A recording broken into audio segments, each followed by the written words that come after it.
예, 오늘 시간이 됐으므로 예배를 시작하도록 하겠습니다.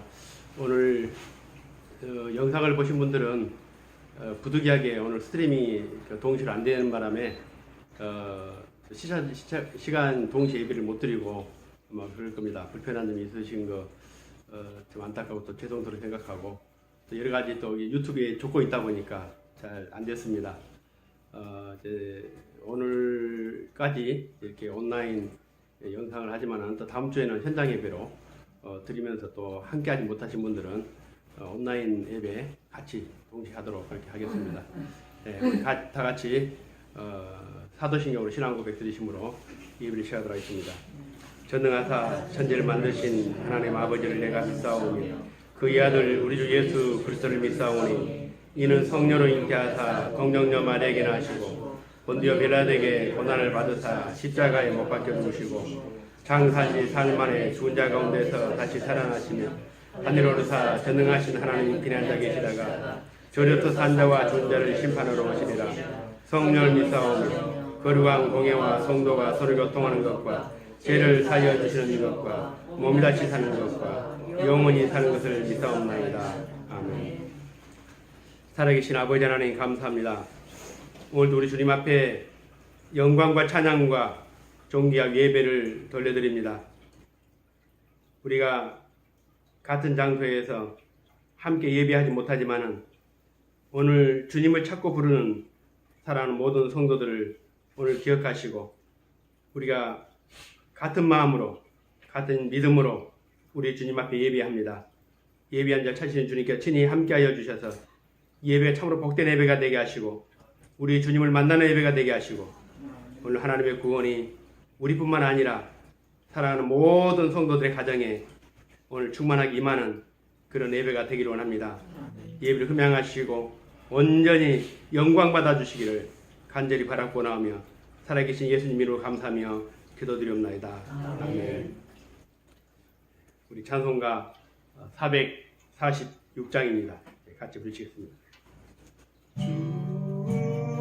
성에는 참 기쁨 없도다. 날 사랑하신 주 늘 계시옵소서.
나 주께 왔사오니 꼭 주옵소서.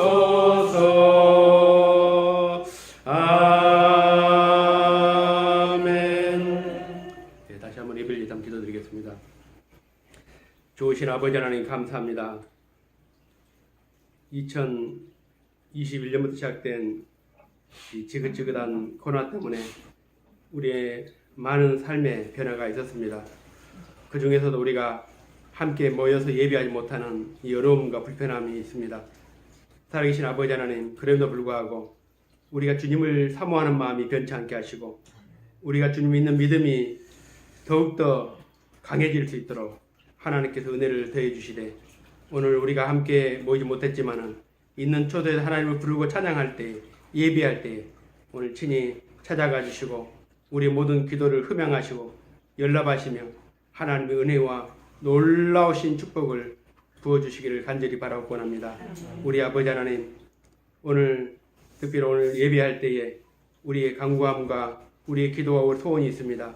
주님께서 각자 오늘 주님 앞에 간절히 기도할 때에 그 모든 기도가 주님 앞에 연락되되 오늘 치유의 은혜가 임하게 도와주시고 가정의 모든 어려움들이 해결되게 도와주시고 예배를 통해서 하나님 회복되는 그런 놀라운 역사가 있게 도와주시기를 주님 간절히 바라고 원합니다. 믿음대로 되게 하시고 소원대로 이루어지게 도와주시고 특별히 가정마다 예배와 믿음과 신앙이 회복되는 역사가 있게 도와주시기를 간절히 바라고 원합니다. 아멘. 그동안 우리가 함께 모여 예배했지만은 오늘 가정에서 기도하지 못하고 가정에서 예배하지 못했지만은 이 코로나를 통해서 다시 가정의 기도와 예배가 회복되는 그런 귀한 축복의 기회가 될 수 있도록 아버지여 도와주옵소서. 아멘. 우리 아버지 하나님, 특별히 우리 서울 행복관계를 기억하시고 그동안 많은 어려움이 있었지만은 이제 더 큰 비전과 하나님 우리에게 향하신 그런 뜻을 이제 감당할 수 있도록 하나님 이 교회를 더 든든히 태워주심을 감사합니다. 아버지 하나님, 우리가 믿음으로 기도하게 하시고 이제 코로나 이후에 어려운 한국교회 뿐만 아니라 하나님 역사를 위해서 더 크고 귀하게 쓰임받는 교회가 될 수 있도록 아버지여 축복하여 주옵소서. 모든 성도들, 중직자들을 주님께서 강하게 붙들어 주시고 오늘 믿음이 더욱더 튼튼하게 견고하게 될 수 있도록 아버지여 도와주옵소서.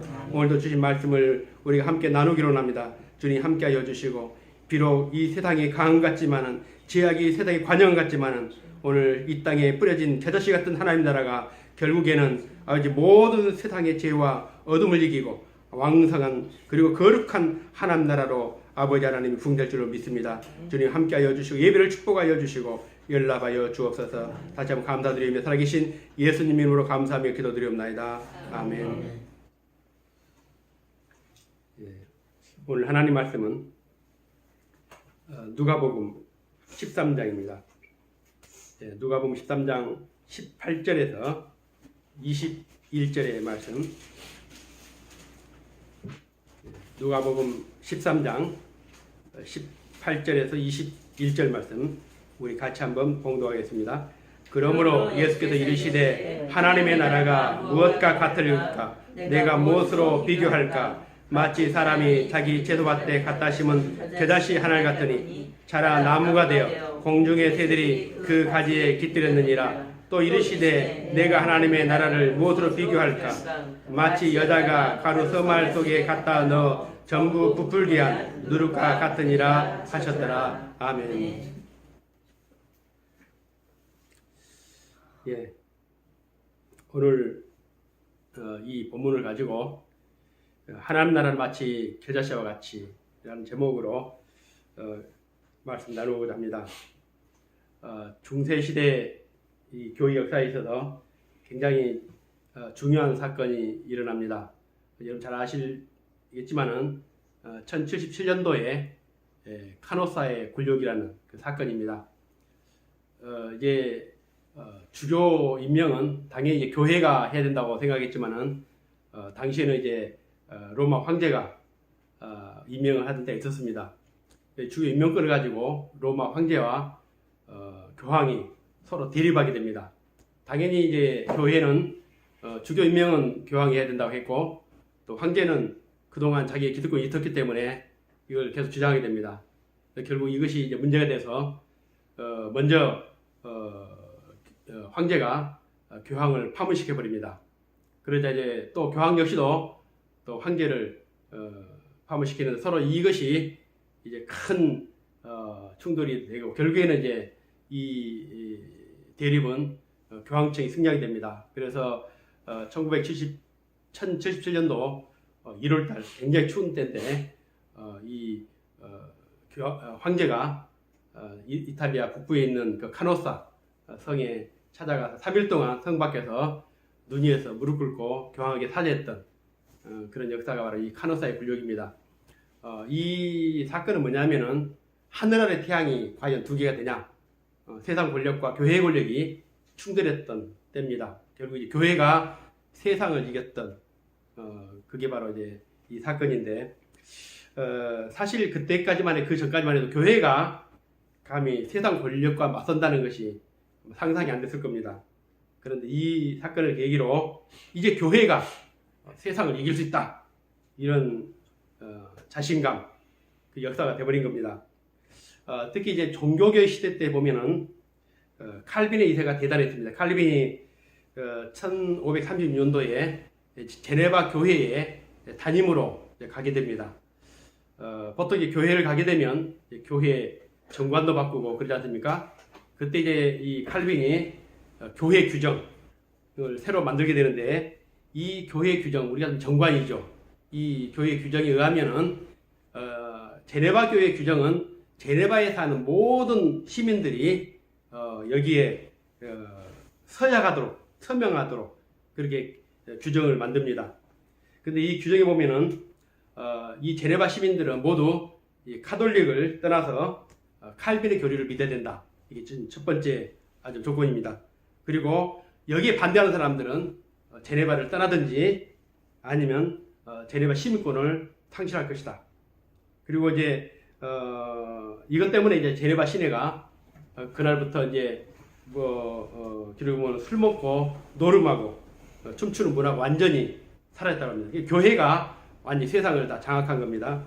그래서 이제 시의회가 이제 교회가 시의회를 장악하고, 그리고 교회 장로들은 시민들의 이제 품행까지 감독하게 되는데, 장로들은 아무 집에나 가서 검열할 수 있는 그래서 만일 법 위반이 이제 드러나게 되면은 처벌할 수 있는 권한까지 장로들에게 주어집니다. 그러니까 교회가 가졌던 그 막강한 권한, 이것이 이제 그 제네바 이 시, 특히 이제 칼빈의 교회를 통해서 이제 드러났습니다. 그래서 이제 칼빈이 이 제네바 시를 장악하고 있는 5년 동안에 56명이 사형을 당하고 78명이 추방을 당했습니다. 그러니까 하나님 나라라는 것은 교회만 국한된 것이 아니라 이제 그 하나님 나라가 세상도 이렇게 하나님 나라로 바꿔야 된다. 이게 바로 오늘 칼빈의 아마 교회였던 것 같습니다. 그래서 그런지 이 개신교회가 이 정치에 굉장히 민감합니다. 옛날에 칼빈이 했기 때문에 우리도 그렇게 성경적인 나라, 하나님 나라, 이 서울시를 하나님께 봉헌하자, 뭐 이런 얘기도 나왔는지 모르겠습니다. 미국이나 영국 대부분의 이 기독교가 왕성한 국가에서는 교회를 배제하고 그 지도자가 막강한 권력을 가질 수가 없습니다. 우리나라도 마찬가지로 교회의 도움 없이 대통령이 되고 또 교회의 도움 없이 통치를 한다는 게 쉬운 일이 아닙니다. 교회가 정치를 주무르고 또 교회가 황제나 대통령을 무릎 꿇게 할 수 있는 이것이 바로 이제 말하는 우리가 생각하는 그 하나님 나라의 그 왕성한 역사라고 생각할지 모르겠습니다. 그러나 제가 봤을 때는 이런 교회의 힘은 나중에 이제 부작용으로 나타납니다. 예수님은 한 번도 그런 힘을 가져본 적이 없습니다. 그리고 그 힘을 과시해 본 적도 없습니다. 예수님은 왕으로 오셨지만은 정치를 해본 적도 없고 정치에 관여해 본 적도 없고 정치를 비판해 본 적도 없습니다. 만일에 예수님이 정치를 하셨다면은 얼마든지 제자들을 선동했거나 아니면은 이스라엘 백성을 선동해서 로마를 대항하게 만들고 로마로부터 빼앗겼던 주권을 다시 되찾고 오늘 메시아로서 그렇게 인정을 받을 수 있었을 것입니다. 그런데 예수님은 조금도 로마와의 그런 정치적인 문제에 대해서 언급하지 않았습니다. 만일 한국 기독교 지금의 지도자들이 그 당시에 있었다면은 예루살렘 성전 앞에 매일 데모하고 아마 그랬을 것입니다. 뭐 인권 소수 인권 뭡니까? 예, 그런 반기독교적인 그런 법안 통과시키지 말라고 압박을 하고 아마 했을지 모르겠습니다. 그러나 예수님은 단 한마디도 그 악랄한 로마 정부에 대해서 또 로마 정치에 대해서 언급하지 않았습니다. 그리고 어이없게도 로마가 만든 십자가를 지게 됩니다. 이게 바로 기독교입니다. 지금도 우리가 이렇게 아무런 제한 없이 요즘에는 이제 코로나 예방법 때문에 우리가 이렇게 19명 이상 모이지 못하고 이것도 또 헌법소원까지 내가지고 또 이제 정부가 이제 99명까지 모일 수 있도록 또 제한도 일부 풀기도 했습니다. 우리가 이런 시대에 살기 때문에 교회가 굉장히 힘 있는 것 같지만 지금도 전 세계에 50개국이 지금 굉장한 기독교 탄압국가로 지금 있습니다. 그러니까 4분의 1이라는 국가가 지금 마음대로 예배드리지 못한 나라가 있다는 겁니다. 그만큼 한편에서는 기독교 잘 누리고 있지만은 또 한편에서는 수많은 그런 박해와 고난 속에 있는 나라들이 있습니다. 2000년 전으로 한번 돌아가 보겠습니다. 예수님께서 요단강가에 처음 등장했을 때에만 해도 메시아에 대한 기대가 굉장히 컸습니다. 그래서 예수님이 정말 세상을 뒤집고 새롭게 완전히 만들 줄 알았습니다. 그러니까 이것은 뭐 유대인뿐만 아니라 당시에 이제 그 왕이었던 헤롯까지도 얼마나 겁이 났으면 2살 이하의 남자아이를 다 죽이라고 명령할 정도로 메시아의 등장을 두려워했습니다. 그렇게 천지개벽이 일어날 줄 알았는데 예수님이 등장하고 나서 공생이 시작되고 나서 2년이 지났는데도 기대한 달리 예수님께서 예루살렘에 가서 어떤 정치적인 발언도 하지 않습니다. 누가복음 12장에 보면은 우리가 이제 지난주에 봤지만은 오히려 믿는 자들이 세상으로부터 박해를 당하게 될 것이고 예수 믿는 것 때문에 생명을 내놓아야 될 때가 있을 것이고 권세자들 앞에 끌려갈 때도 끌려간 일도 있을 것이다.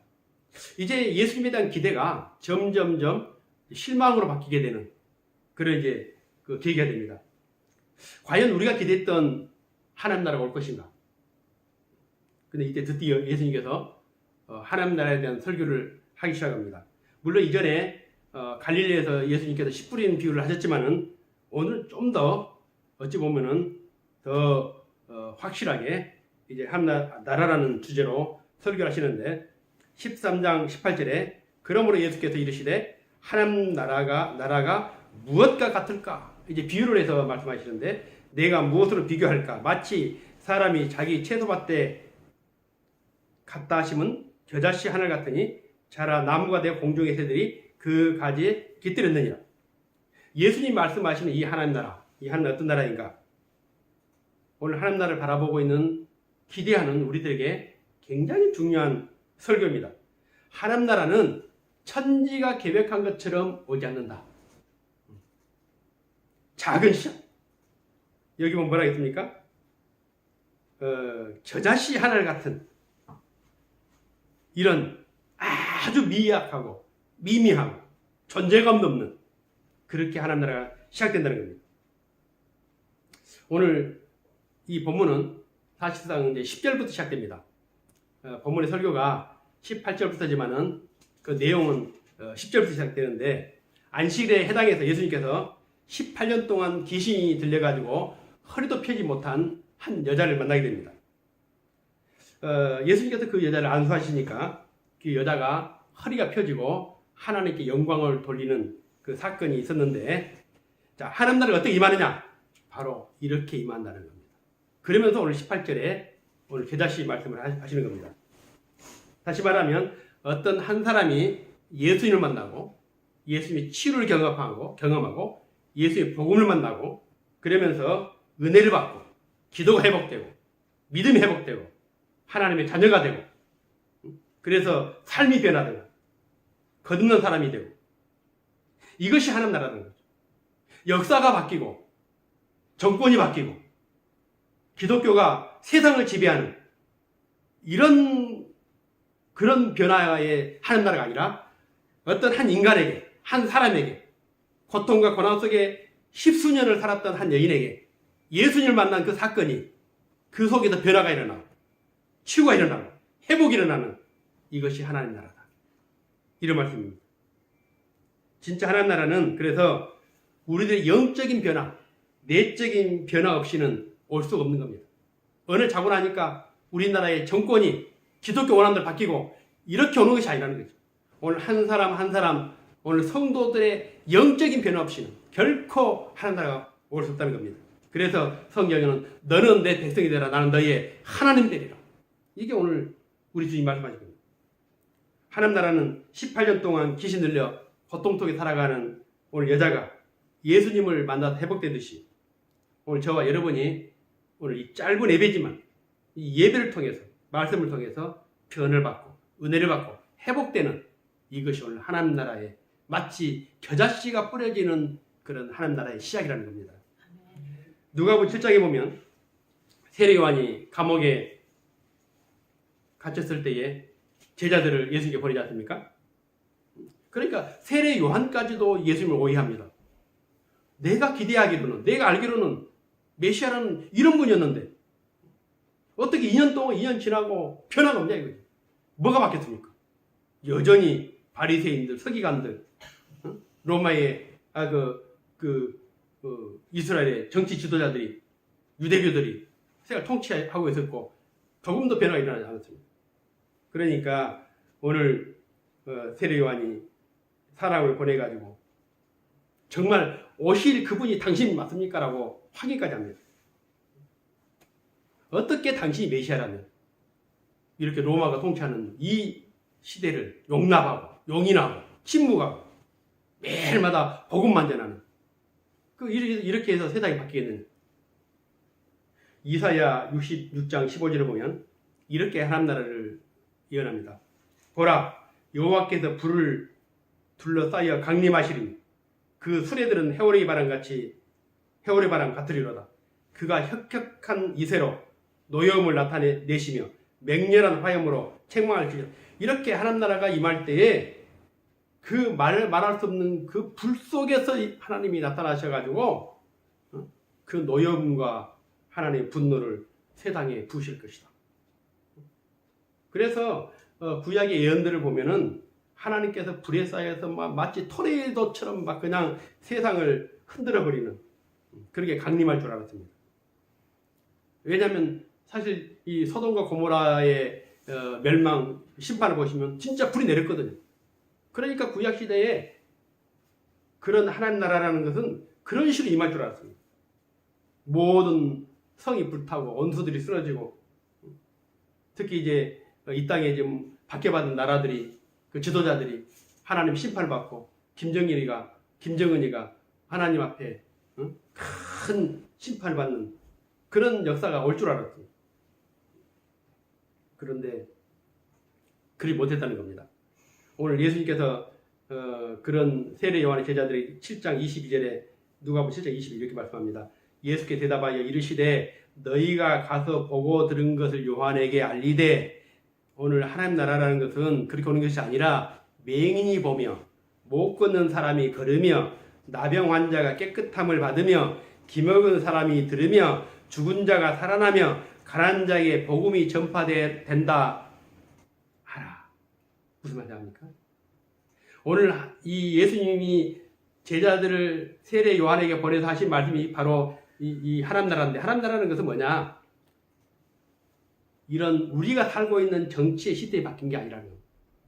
어떤 한 개인에게 있어서 오늘 그가 보지 못한 자가 보고 못 걷는 사람이 걷고 나병 환자가 치유를 받고 기먹은 사람이 귀가 들리고 이렇게 한 영혼 한 영혼 말씀으로 복음으로 변화되는 이것이 바로 메시아 일이고 이것이 하나님 나라다. 이것이 오늘 예수님께서 하신 말씀입니다. 하나님 나라가 임한다는 것은 교회가 힘을 갖고 세상을 지배하고 악이 청소가 되고 공의와 정의가 실현되고 그런 세상이 아닙니다. 지금까지 존재감 없이 소외됐던 한 맹인들, 기머거리, 장애인들, 가난한 자 이런 사람들에게 복음이 전파되어서 그들이 놀라운 회복과 변화가 일어나는 영적 변화가 일어나고 그러니까 물론 국가적으로도 큰 하나님의 역사가 일어날 수 있겠지만은 오늘 개인적인 변화를 통해서만이 오늘 하나님 나라가 시작된다는 겁니다. 내가 변하지 않으면 이 사회 안 변합니다. 우리는 매일 정치인들 욕하죠. 또 그들 비판하죠. 그런데 대한민국, 우리 살고 있는 대한민국 변하기 위해서는 내가 변해야 되는 것이죠. 내가 안 변하고 어떻게 나라가 변하려고 합니까? 교회가 안 변하고 어떻게 세상이 변하겠습니까? 우리는 세상이 변하라고 자꾸 요구합니다.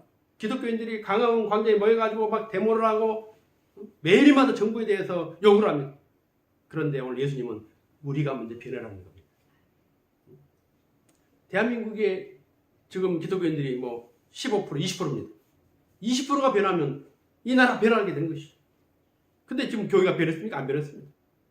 오늘 믿는 자들 변했습니까? 점점점 세속화되어지고 점점 세상화되어지고 그러면 우리는 자꾸 이 정치가 문제 있다고 얘기를 합니다. 그래서 기독교 당을 만들고 기독교인들이 이제 대통령이 되고자 하는 그런 욕심까지 갖게 됩니다. 그 어불성설이 있죠. 개인이 안 바뀌고는 나라가 안 바뀝니다.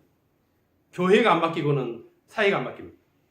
그러니까 오늘 예수님 말씀하신 이 겨자씨는 아주 작은 씨앗이지만 그 씨가 뿌려져 가지고 나중에는 엄청난 변화가 있는 것처럼 한 영혼 한 영혼 개인이 변화된다는 것입니다. 사람들은 하는 나라를 아주 굉장히 크게 봤습니다. 정치가 바뀌고 나라가 바뀌고 통치자가 바뀌고 로마가 멸망하고 그렇게 그것이 바로 하는 나라 생각했는데 예수님은 한 나라가 아주 적다는 것이죠. 어떻게 말입니까? 하나님의 말씀이 겨자씨처럼 뿌려지는 것처럼. 지금 21세기 대한민국에 하나님 나라가 보입니까? 안 보이죠. 그렇다고 하나님 나라가 임하지 않았습니까? 임했습니다. 하나님 나라는 저와 여러분들에게 오늘 예배하는 자들에게 이미 임하고 지금 겨자씨가 마치 뿌려져 가지고 싹이 난 것처럼 우리 속에 지금 하나님 나라가 이미 임한 겁니다. 크게 봤을 때는 안 보인 것 같지만 이미 우리에게는 지금 하나님 나라가 임한 겁니다. 제자들도 자신들이 볼 때는 하나님 나라가 임하지 않았다 생각했습니다. 그래서 주님께 주님 언제 임합니까? 예수님께서 하나님 나라 언급할 때마다 언급을 많이 하셨는데 누가복음에만 하나님 나라 바실레이아라는 이 하나님 나라를 32번이나 언급했습니다. 그러니까 제자들이 봤을 때는 하나도 안 바뀌었지만 예수님은 계속해서 하나님 나라 바실레이아 이것을 강조합니다. 19절에서 오늘 계절 통해서 하나님 나라를 말씀하시는데 마치 사람이 자기 채소밭에 갖다 심은 겨자씨 하나를 갖다. 그러나 나중에 이것이 나무가 되어서 공중의 새가 깃들 것이다. 이 겨자씨는 그 배추과의 식물이라고 합니다.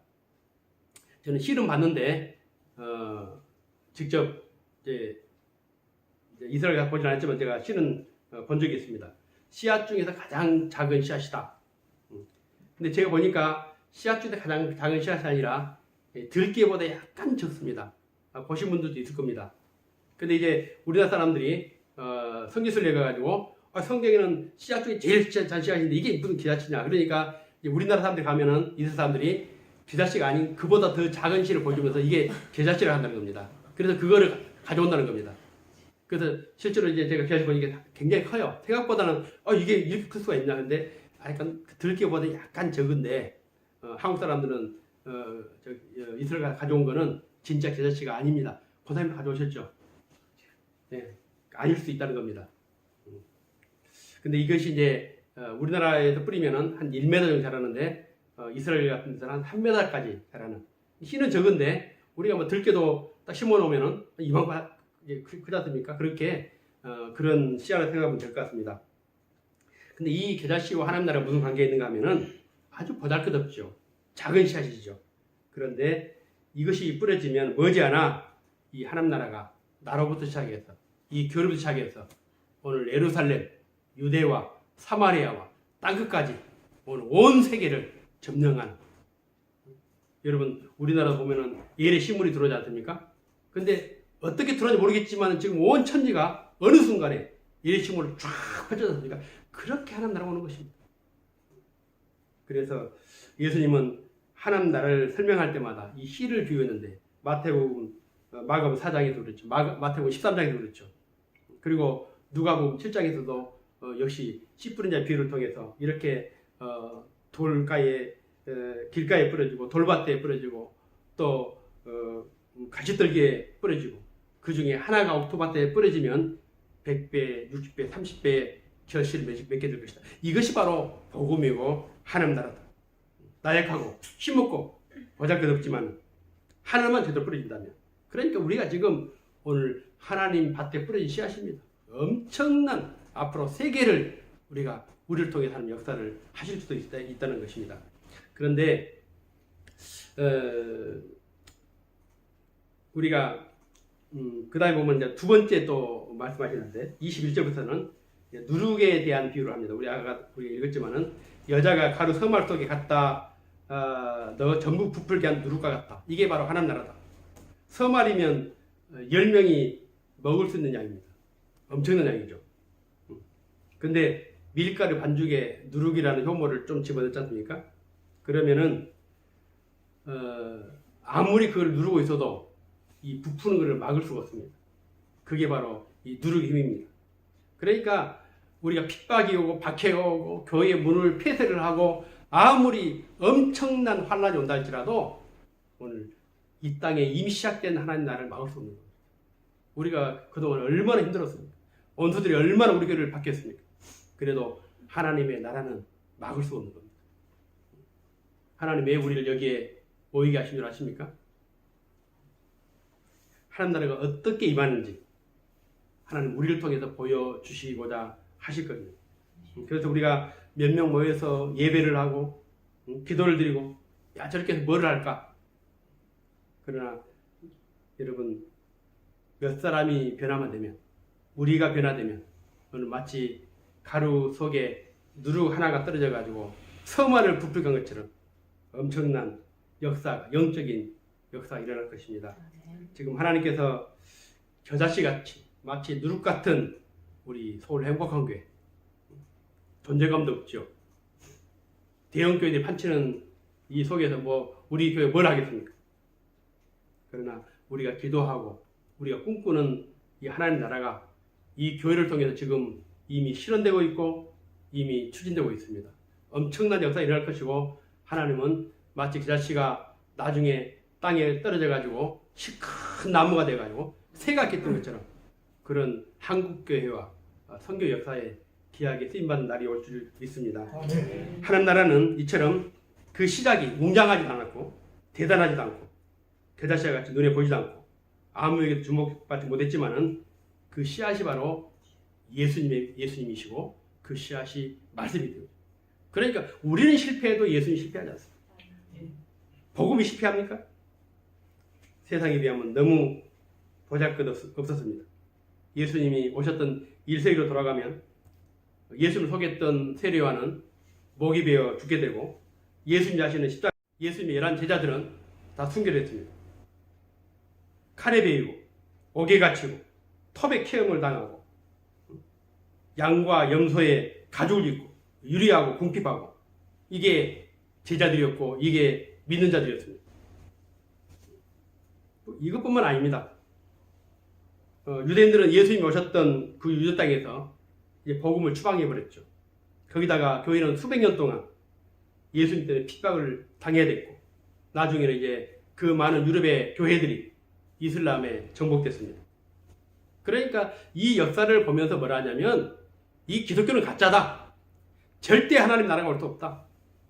이제 산업사회가 되기 시작하면서 이제는 교회가 힘을 잃어버렸다고 생각했습니다. 지금 코로나 때문에 그렇지만 예전에도 지금 100년, 200년, 300년 전에도 이미 지금보다 더 큰 위기가 왔습니다. 그러니까 그때 철학자 데이비드 훔이 뭐라고 했냐면은 이런 얘기를 합니다. 영국의 유명한 사람이죠. 기독교는 20년 내에 없어질 것이다. 자기가 봤을 때는 20년에 없어질 것 같다고 본 겁니다. 그런데 지금 그 사람이 죽은 지 250년 지났습니다. 교회가 없어졌습니까? 그리고 영국의 평론가였던 토마스 페인이라는 사람이 있는데 이 사람은 뭐라고 했냐면 미국 뉴욕에 와서 이런 얘기를 했습니다.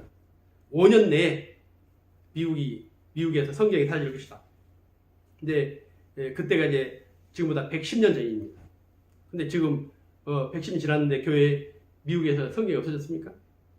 그러니까 그때 잠시 봤을 때는 세상이 이긴 것 같고 교회가 올라가고 안전히 사라질 것 같이 보였지만은 교회는 결코 사라질 수 없습니다. 왜냐? 그 씨가 바로 예수님이기 때문입니다. 지금 이제 이 세상의 절반을 피로 만들었던 공산주의도 100년 넘기지 못하고 거의 다 몰락했지 않습니까? 절대 권력도 다 몇 년이면 사라집니다. 그러나 오늘 예수 그리스도 피로 만든 이 교회 2000년이 지났지만 또 수많은 어려움이 있었고 지금은 이제 세속화되어지는 또 코로나 때문에 어려워지는 또 수많은 어려움이 있지만 그러나 이 교회는 반드시 오늘 주님 말씀한 것처럼 오늘 결실을 맺게 될 것이고 큰 나무가 될 것이고 오늘 모든 새가 깃드는 그런 하나님 나라처럼 든든하게 견고하게 그렇게 부흥될 줄 믿습니다. 유대인들은 안식이라는 이유 때문에 그 귀신 들이고 허리를 펴지 못한 여인의 그런 치료받을 권리까지 다 빼앗았습니다. 그런데 예수님은 그 18년 된 귀신 들린 허리를 펴지 못하는 여자를 치료하면서 이게 바로 하나님 나라다. 세상을 포기하고 절망했던 죽어가는 한 사람 살리는 것. 이게 바로 하나님 나라다. 그래서 오늘 예수님은 새벽녘에 갈릴리 바닷가를 찾아와서 베드로를 만났고 또 길을 가다가 자기를 뽕나비 지켜보는 삭개오를 만나서 그를 불러주셨고 오늘 무화과나무에 앉아있던 한 사람을 불러가지고 제자 삼고 그리고 오늘 하나님 나라와 전혀 상관 살아가는 저와 여러분을 불러서 오늘 하나님의 자녀로 삼아 주신 겁니다. 뿐만 아니라 우리를 모아서 이렇게 교회를 썼습니다. 이제 우리 몸 구석구석에 또 우리 뼛속 깊은 데까지 이제 하나님의 역사, 하나님의 능력, 하나님의 통치가 나타날 겁니다. 그래서 우리가 이제 변화되어지는 것. 이것이 바로 하나님 나라의 시작이라고 말씀하고 있습니다. 결국 이사야가 예언했던 이사야 66장에 예언했던 그 하나님 나라가 임할 겁니다. 큰 나팔소리와 같이 주님이 임할 겁니다. 그는 한편으로 그 시작은 바로 저와 여러분들처럼 매일 예배하고 기도하고 묵상하고 복음을 전하고 이런 모임을 통해서 이런 작은 변화를 통해서 오늘 하나님은 큰 세상에 하나님 나라 역사를 만들어 가실 줄로 믿습니다. 하나님이 다스리고 통치하시는 그런 하나님 나라 지금 힘없고 나약한 교회처럼 보이지만은 오늘 우리가 뿌린 이 씨앗이 훗날 이 땅의 많은 영혼들에게 빛이 되고 또 구원이 되고 이 땅에 변화가 오는 그런 하나님 나라로 놀라운 역사로 결과로 나타나리라 믿습니다. 올해 이제 서울 행복한 교회는 많은 어려움 속에 지금 또 새로운 많은 변화를 지금 추구하고 있습니다. 저와 여러분들을 통해서 이루시고자 하는 하나님 나라가 분명히 있을 것이고 우리가 그때까지 우리 속에 뿌려진 씨앗은 멈추지 않고 계속해서 역사하고 놀라운 결과로 우리를 이끌어갈 줄로 믿습니다. 기도하겠습니다. 살아계신 아버지 하나님, 여기에 하나님 나라가 시작되고 있습니다. 더디고 힘들고 지쳐있지만 오늘 우리 속에 뿌려진 겨자씨와 같은 하나님의 나라가 왕성하게 자랄 줄로 믿습니다. 오늘 우리 속에 넣어진 누룩처럼 마치 하나님 나라가 크게 부흥하고 역사할 줄로 믿습니다. 주님 도와주옵소서. 우리 안에 왕성한 하나님 나라가 일어나게 하시고 회개의 영을 주시고 성령의 감동과 성령의 충만함을 주시고 영적인 변화가 일어나게 도와주시고 치유와 회복이 일어나게 도와주시고 하나님이 통치하시는 거룩한 하나님의 나라가 오늘 나와 모든 성도들에게 오늘 서울 행복한 교회 안에 일어나게 도와주시곤 합니다.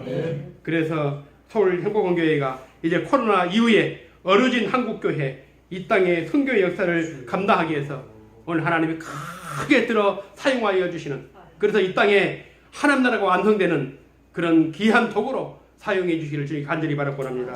주님 오늘 또 예배하는 모든 성도들에게 하나님 나라가 임하게 도와주옵소서. 감사하며 예수님 이름으로 기도드리옵나이다.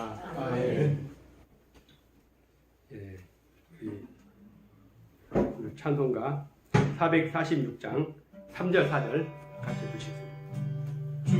떠나가는 내 생명 어때네 기쁘나 슬플 때 늘 계시옵소서 기쁘고 기쁘도다 항상 기쁘도다 나 주께 왔사오니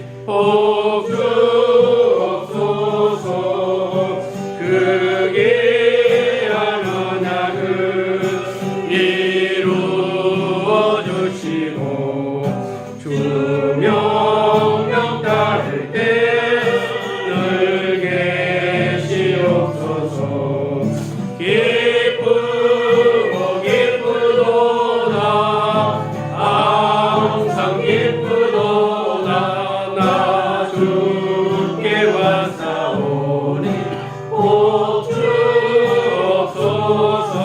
복주옵소서 아멘. 기도하시겠습니다. 이제는 우리 영원한 생명이시고 하나님 나라의 씨앗이 되신 우리 주님의 수대 크신 은혜와 우리 아버지 하나님 놀라우신 사랑하심과 성령님의 감화 이루고 동하심이 오늘 땅에 뿌려진 보이지 않는 씨앗이